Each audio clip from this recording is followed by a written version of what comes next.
everyone.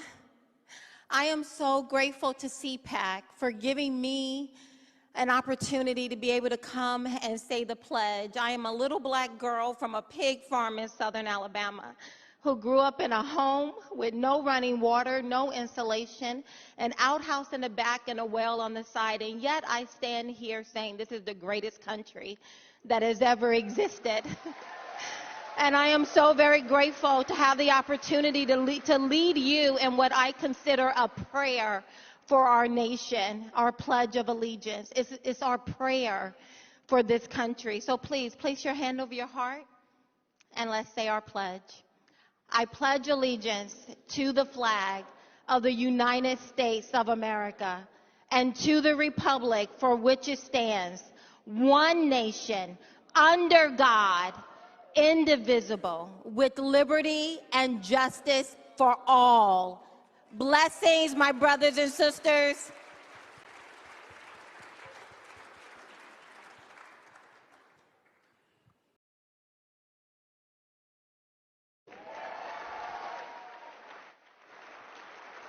Now, we are stronger as a state and much happier as a people because of this leadership. Florida has lower per capita COVID mortality than the national average and lower than 27 other states. Our unemployment rate is lower than the national average, even though tourism isn't fully back. And our budget is in great shape. We have not touched one red cent from our rainy day fund throughout this whole time.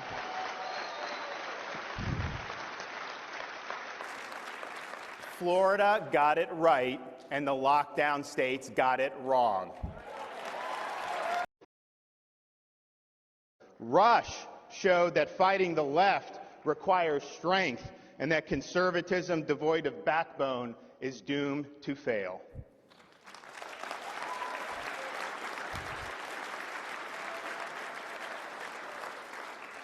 So at this moment in our history, and I think Rush showed us this, but particularly now, standing for the right things comes at a cost. You will be attacked, you will be smeared, and you may even be canceled by the major organs of the political left. Now, anyone can spout conservative rhetoric.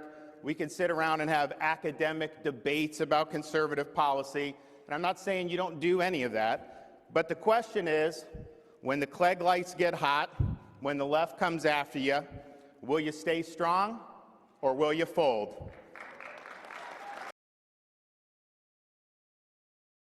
Founders understood that at the end of the day, some of the most dangerous threats to freedom come from government itself. Because government is force, and in that respect, it's the opposite of freedom.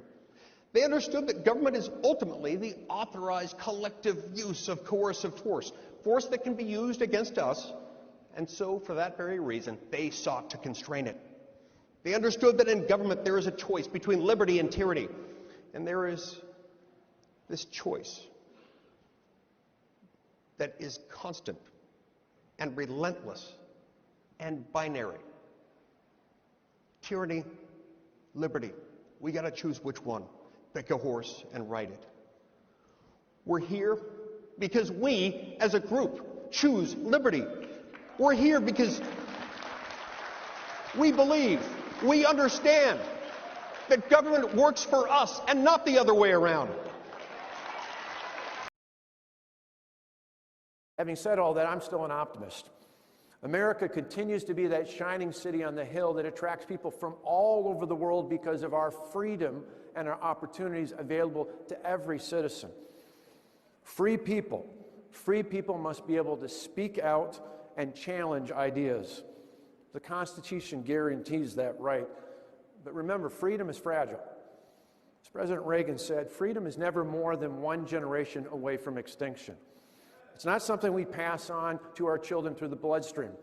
It's something we have to stand up and fight for and protect and defend and then pass on to the next generation to do exactly the same thing. Last year, I was seated on the lawn of the White House, getting a sunburn because I'm a redhead, watching President Trump in the leadership of Israel, UAE, and Bahrain sign the Abraham Accords. The first Middle East peace treaty in decades. And as I sat there on the South Lawn watching the ceremony, I sat reading the Abraham Accords. I don't know if you've read that peace treaty, but here's how the Abraham Accords begin.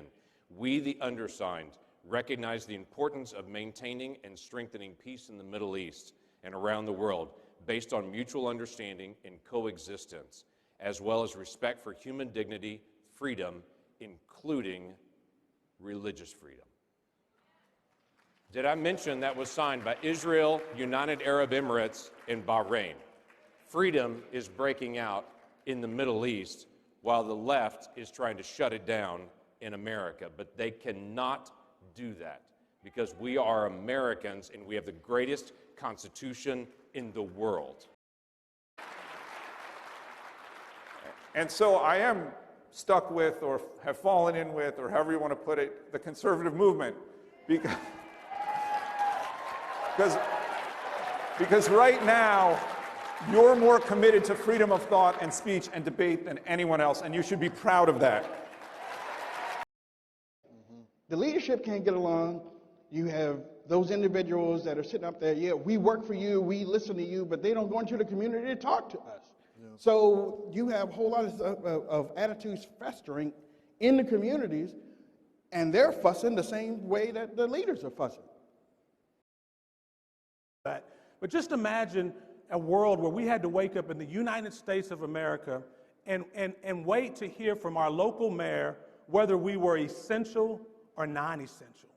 There's something fundamentally wrong with that. We as conservatives, we know that every single individual is essential. What about the Republicans that allowed this to happen? Yep. I mean, they'll give a fiery speech on the floor. They'll tell you during election time they're fighting for you. They'll send you a mailer and all that. But when it came down to it, some Republican states, some Republican areas allowed this to happen. Will there be consequences? There absolutely will be consequences. You know, never underestimate the power of the American people. The American people are not stupid. And I think that's one of the things that the left picks up on, that they miss so often. The reality is we are living in a time in our country where individual liberty is under attack like never before. I mentioned before the tale of two cities, the tale of two types of states, California and Florida, and I put Oklahoma in there in many regards, versus states like New York and California. It was an experiment. Does liberty, do free markets, does capitalism, does it still work during a pandemic? Can it still survive during a global pandemic? Well, Florida and the state of Texas say that it can. It actually can. It can thrive. It can actually thrive. I'm a banker. We had one of the best years that we've ever had in our business because our state is having such a great year in Oklahoma. The reason it works is because our principles that our founding fathers found, they still work. But when we talk about how do you push back against the state? Number one, we as conservatives, we've got to do a better job of electing people at every level of government. We need people running on the school board. We need people running in city elections.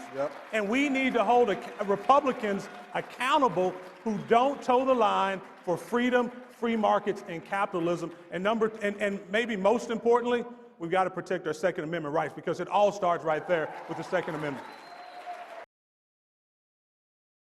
My message to conservatives today is don't buy into the idea of identity politics. We're better than that. And don't buy into the idea that there's a civil war in our party. There's no civil war here. We are united. Now, we're not like the Democrats. We're not going to think like they do. We don't line up all together in a single file line and do exactly what we're told from people at the top. That's not who we are. We're going to have a debate 4 years from now about who our nominee is. But right now, we are a united party standing against Joe Biden and the radical left who's trying to turn us into a socialist country.